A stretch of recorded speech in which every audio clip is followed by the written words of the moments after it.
4월 1일 이 만우절입니다. 금요일이고요. 4월은 잔인한 달이라고 T.S. 엘리어트가 이야기하기도 했고요. 오늘은 장국영이, 홍콩의 영화배우 장국영이 2003년에 4월 1일 만우절날 센트럴에 있는 만다린 오리엔탈 호텔에서 뛰어내려서 자살을 했습니다. 영화배우이자 가수로서 이 46살 최전성기였는데 왜 자살을 했을까 참 궁금했습니다. 장국영은 이 아시아에 많은 팬들을 가지고 있고요. 또 자살하기 직전에 마지막으로 이도 공간이라는 귀신 나오는 영화를 찍은 적이 있는데요. 영화와 비슷하게 본인이 죽음으로써 당시 홍콩은 사스 때문에, 조류 독감 때문에 굉장했습니다. 곳곳에 사람이 죽어가고 이랬는데 그 분위기 속에서 마스크를 쓰고 이 장국영의 장례식에 모였던 사람들이 이채로웠고요. 또 동성 연애자였기 때문에 동성 친구가 또 같이 했다, 이런 부분들이 굉장히 참 이색적이었습니다. 장국영의 장례식 날 이 아니타 무이 매연방인가, 영화 배우이자 가수 유명한 분이죠. 못생겼지만 매력이 엄청 좋은 여자분인데요. 이분이 하염없이 울었는데 몇 년 있다가 이분도 죽었습니다. 자, 이 사람은요 언젠가는 죽는데 그러면 다 필요 없습니다. 권력도 돈도 필요 없습니다. 한국 최고의 재벌이 죽을 때 뭘 가져갑니까? 그래서 인생은 살았을 때 조금이라도 더 가치 있는 일을 하려고 노력하고, 그 다음에 이 세상에서 의미를 남기고자 노력해야지 다른 데 집착하는 것이 무의미하다는 생각을 했습니다. 저는 요 며칠 한 이틀간에 걸쳐서 영화 봄날은 간다, 2002년인가 나왔죠. 허진호 감독, 이영애, 유지태가 주연한 영화인데요. 한번 다시 봤습니다. 지금 봄이라 가지고 꽃이 피어서 문득 영화가 생각이 나서 자기 전에 봄날은 간다 영화를 봤는데요. 영화도 나이에 따라서 그 영화를 바라보는 시선이 확연하게 달라진다는 걸 이번에 또 이 영화를 보고 느꼈습니다. 어쨌든 지금 봄이 절정에 달해가고 있습니다. 얼마 전까지 겨울 같았는데요. 어느덧 보니까, 어제 보니까 벚꽃이 피어 있길래 벌써 꽃이 피냐 이랬는데, 대학로나 여의도에는 윤중로에 벚꽃 축제를 하고 있답니다. 참 놀랄 노짜입니다. 제가 2000년에 총선에 출마했는데요. 16대 총선에. 그때 사천에서 선진성에서 벚꽃 축제가 열렸습니다. 남들은 참 벚꽃 축제 한다고 장판 깔고 앉아서 즐기는데요. 참 곳곳에 머리 숙여서 인사하러 다닌다고 참 고생했습니다. 그때 정말 인사 한번 하면 또 소주 한잔 주면 안 받아 먹을 수도 없고, 나이가 어렸을 때니까요. 그러면서 참 며칠을 벚꽃 축제장을 다니면서 인사하고 소주 받아 먹고, 그때 참 이 석양에 이 벚꽃 잎이 날리는데 그런 모습을 보면서 좀 비장하기도 했고 참 좀 애처롭기도 했습니다. 본인이 낙선을 하고 난 뒤에는 벚꽃이 다 떨어졌죠. 그래서 또 한때는 내 인생이 벚꽃처럼 또 이렇게 쓰러져 가는구나, 이런 생각도 들었습니다. 탐 크루즈 영화 라스트 사무라이에 보면 일본의 메이지 유신에 저항하는 무사계급들이 이 말을 타고 벚꽃이 휘날리는데 장렬하게 돌격을 하면서 이 산하에 가는 그런 장면이 또 나옵니다. 자, 이 봄은요 어느덧 온 것 같았는데 어느 순간에 가버립니다. 김유나 노래 봄날은 간다처럼 봄은 또 오고 또 갑니다. 자, 여러분, 요즘 종편들은 이 총선에 접어드니까 이제 정치판에 이 재밌는 이야기가 공천 때 다 나오고 없어져서 심심하고요. 또 시청률도 많이 떨어졌습니다.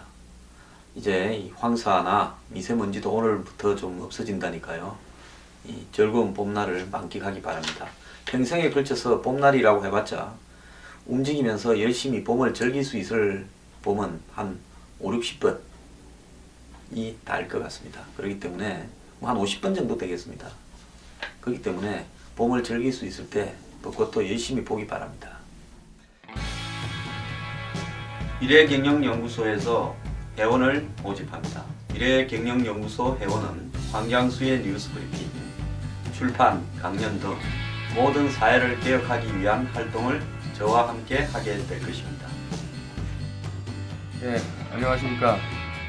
황장수의 뉴스브리핑 게스트이자 팬이자 시청자인 변희재입니다. 이번에 황장수 소장이 뉴스브리핑을 더 크게 조직적으로 확대하기 위해서 권력이나 재벌에 손 내밀지 않고 한 분 한 분 애국자들의 작은 후원금을 요청하고 있습니다. 제가 1순위로 가입을 해서 저도 늘 알릴 테니까 황장수의 뉴스브리핑 늘 시청해 주십시오.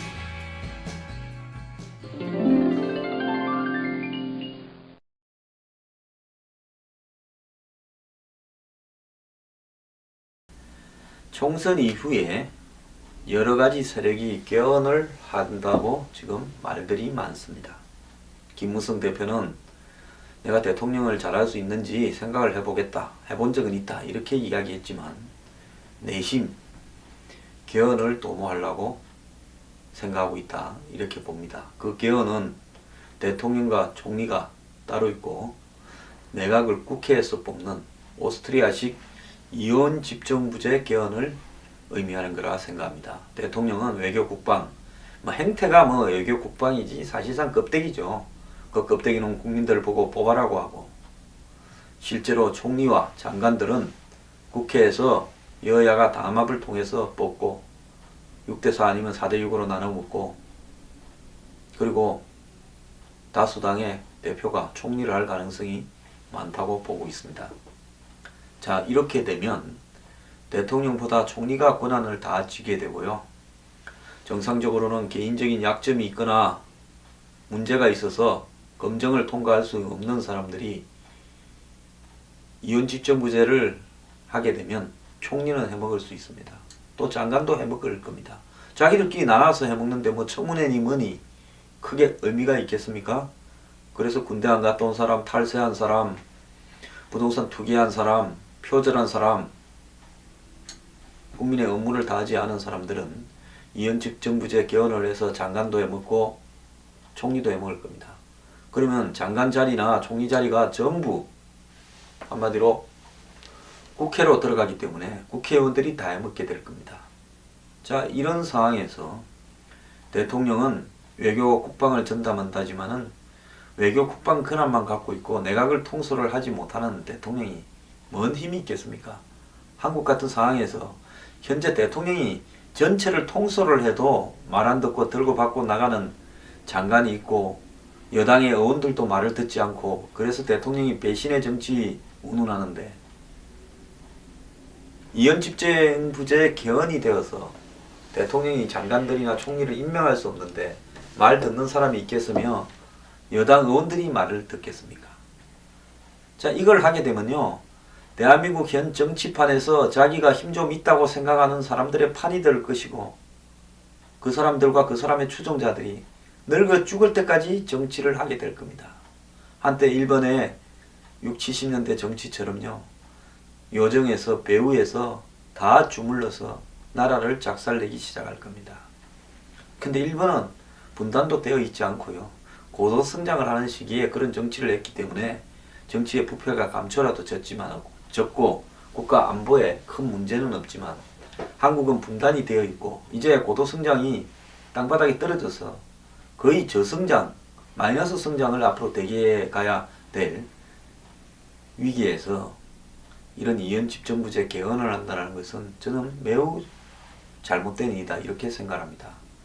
그러면 지금 개헌 세력들이 누구인가? 자, 박근혜 대통령은 재작년 2014년 10월입니까? 김무성 대표가 상하이 가서 이현 집정부제 개헌을 이야기했을 때 굉장히 비판을 했습니다. 그 이후에도 작년 초까지 계속 비판을 해왔고 개헌 이야기가 한때 쑥 들어갔습니다. 이재호 그리고 우윤근 이런 사람들이 주도하고 김무성 대표가 거들고 정몽준 의원도 끼어들고 이렇게 해서 여야의 개헌을 찬성하는 의원 숫자가 230여 명 이상이 된다라는 조사도 있었고 국회 개헌 추진 모임이 150명을 넘겨서 과반수 이상을 확보하기도 했습니다. 그리고 지금 더민주의 대표를 맡고 있는 김종인 대표가 한때 개헌 추진 모임 국회에서 만든 위원회에 위원장을 하기도 했습니다. 개헌 관련 위원회예요. 일종의 무슨 자문위원회겠죠. 자, 그렇다면 제가 볼 때 정치 성향상 나누어 먹을 줄 모르는 문재인 대표와 친노 핵심 일부 그리고 박근혜 대통령은 지금은 개헌이 어떤지에 대해서 요즘은 이야기를 안 했습니다. 그런데 작년 말에 홍문종 의원이 나서서 반기문 대통령 그리고 친박 실세 총리 하면서 개헌을 이야기를 했습니다. 자, 그러는 과정에서 최경환 전 부총리가 지금 친박의 최고 실세다 이렇게 보통 알려져 있는데요. 이분이 이번 총선에서도 친박 마케팅을 주도해왔고 반유승민 부분도 주도해왔는데 총선이 끝나면 7월 달에 당 대표 선거에서 대표직에 나설 거라고 거의 확정적으로 언급이 되고 있습니다. 그러면 이 최경환 부총리가 당 대표가 되었을 때 또 김무성 대표 또한 비박들을 규합해서 이 자신 쪽에서 대표를 내려고 하겠죠. 그래서 치열하게 싸움이 될 건데 만약 이 싸움이 치열하게 되지 않고 합의 비스무리하게 최경환으로 간다면 최경환, 김무성 두 사람 간에 개헌을 두고 일정하게 합의를 했을 수도 있습니다. 실제로 그런 이야기가 여의도에서 흘러나오고 돌아다니기도 했습니다. 자, 저는 지금 친박의 핵심 다수들이 이현 집정부제 개헌을 추진하고 있다고 보고 있습니다.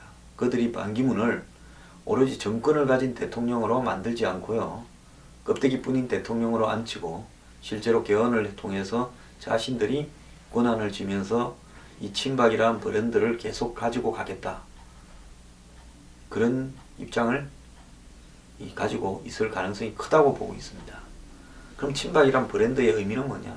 박근혜 대통령 퇴임 이후 또 임기 말에 친박이란 브랜드의 가치는 결국은 이 친박이란 브랜드가 국민들에게 지지를 받을 때 가치가 있는 것이고요. 국민들이 지지를 낮추게 되면 친박이란 브랜드 가치는 아무도 짊어지고 가려고 하지 않고 다 던질 겁니다. 자, 여기에서 중요한 부분은요. 친박이 개헌을 추진할 때 친박이란 브랜드의 가치가 있겠는가? 저는 없다고 봅니다.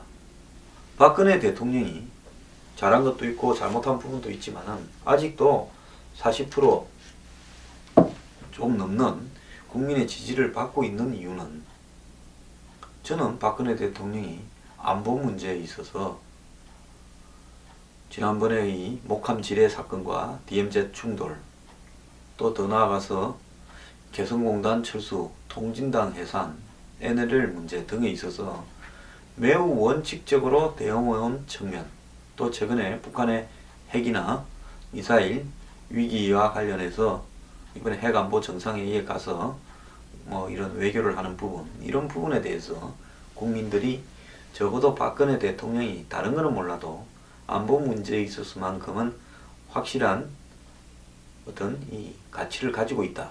이렇게 생각해서 지지가 지금 유지가 되고 있을 건데요. 핵심 지지자들의.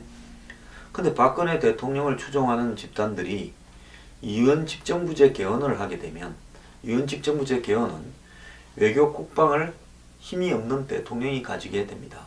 그리고 이 총리가 내각을 통솔하고요. 그렇게 됐을 때 국방부 장관이나 그 다음에 안행부 장관, 법무부 장관, 국정원장 등의 권한이 대통령에 의해서 유지가 될 거라고 보십니까? 전혀 아닙니다. 솔직히 말하면 껍데기뿐인 대통령 하나 앉혀놓고 실세들, 각 계파의 실세들이 총리와 장관을 갖다가 돌아가면서 해먹고 나눠 먹자라는 것이 이원집정부제의 의미인데, 이 사람들이 껍데기 대통령한테 국방 그 다음에 법무, 검찰, 국세청, 경찰, 국감사원, 국정원 등의 권한을 유지시켜 주겠습니까? 그러면 지금 똑같이요.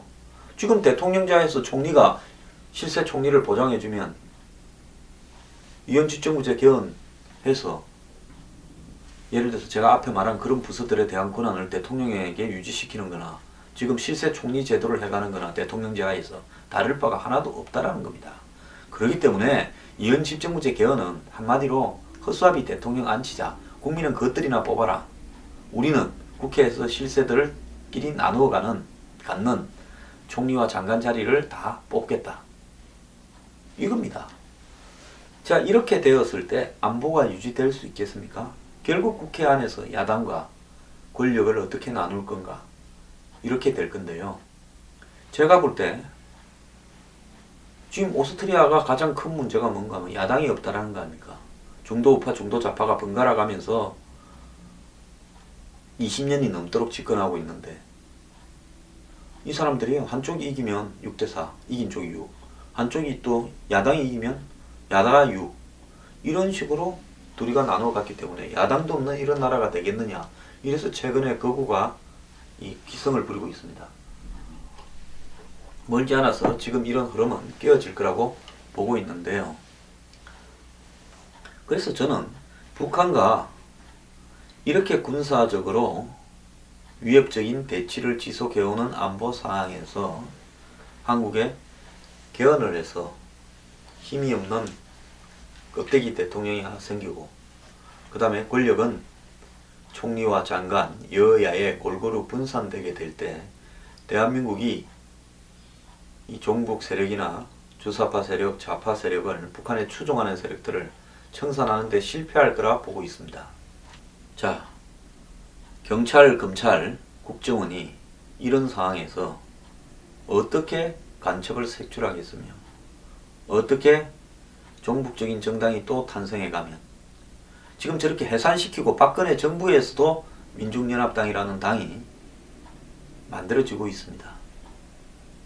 그런데 만약에 이원집정부제 개헌이 된 상황에서 종북적인 정당이 또 생겨나고, 그리고 그런 활동들을 해가고, 북한은 계속 한국의 안보를 위협하고 협박하고, 내각 내에서는 북한하고 합의를 하자 이렇게 말하는 사람들이 들어가고, 국정원장에 북한과의 안보 문제를 중요하게 생각하지 않는 사람이 들어가고, 이렇게 되었을 때 제가 볼 때 순식간에 대한민국의 안보 상황은 무너져 내릴 거다, 이렇게 보고 있고요.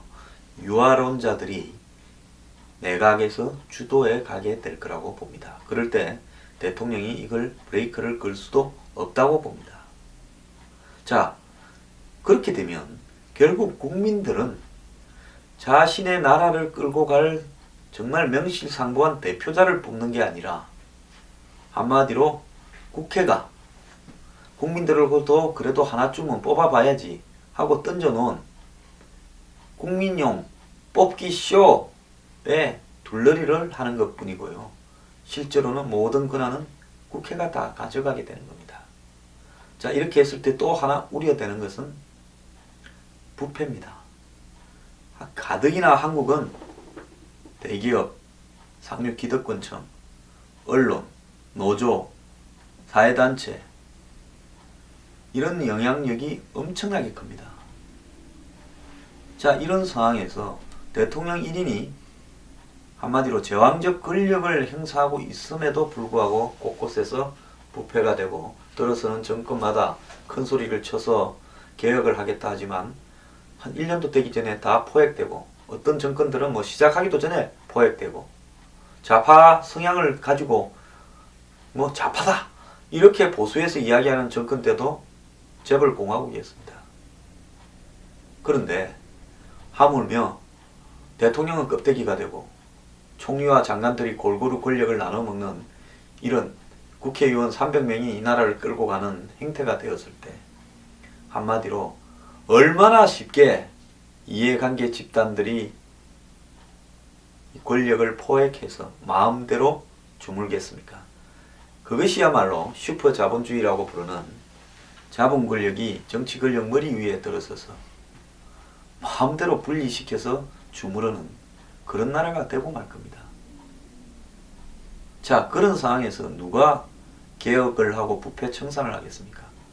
거의 법과 규제, 제도, 명령 등을 언론이 유도하는 대로 언론이 바람을 잡고 뒤에서 기득권이 주무르고 그대로 국회에서 만들어지고 행정부를 통해서 관철될 겁니다. 자, 안보가 무너지고 기득권의 커넥션에 의한 부패가 만연하고 기득권이 정치인들을 뒤에서 돈으로 주무르고 이런 정치 시스템이 오스트리아식 이현 집정부제 개헌을 한국에 하는 것입니다. 자, 이런 상황에서 검찰, 경찰, 국세청, 감사원, 국정원이 이런 우리 사회의 부패나 문제들을 해결하겠다고 앞장설 수 있겠습니까? 그런 기관의 장들도 부패 커넥션에서 있는 사람이 내려올 건데요. 저는요, 한국 같은 사회에서는 북한이 없어질 때까지 또 부패가 청산될 때까지 엄격한 대통령 중심제가 유지되어야 된다고 생각을 합니다. 박근혜 대통령께서는 총선 이후에 개헌에 대한 본인의 입장이 무엇인지 저는 밝히기를 부탁합니다.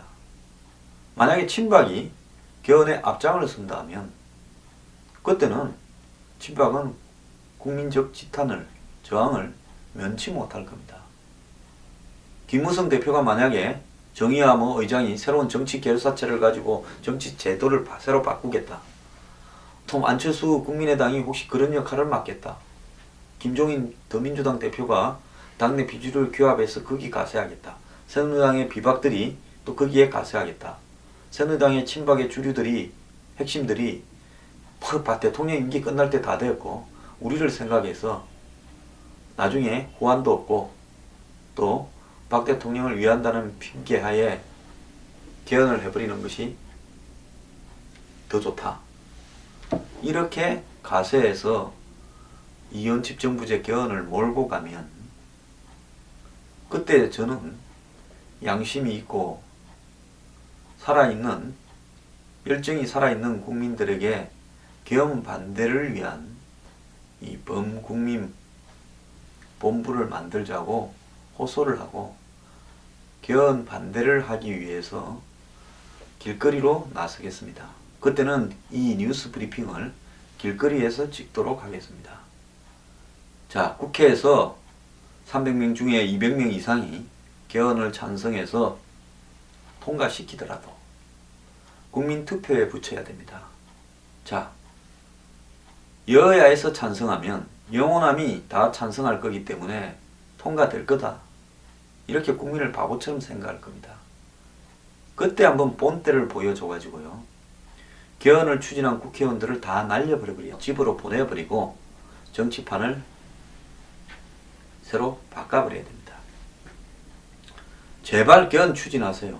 그래서 한번 정면 승부를 통해서 개헌을 추진하는 이 부패 집단들을 국가 안보를 망가뜨리는 집단들을 몽땅 한 번에 200명 이상 집으로 보내버리게 제발 추진하기 바랍니다. 친박들 중에 혹시 개헌 추진 세력들이 있다면 각오 단단히 해야 될 겁니다.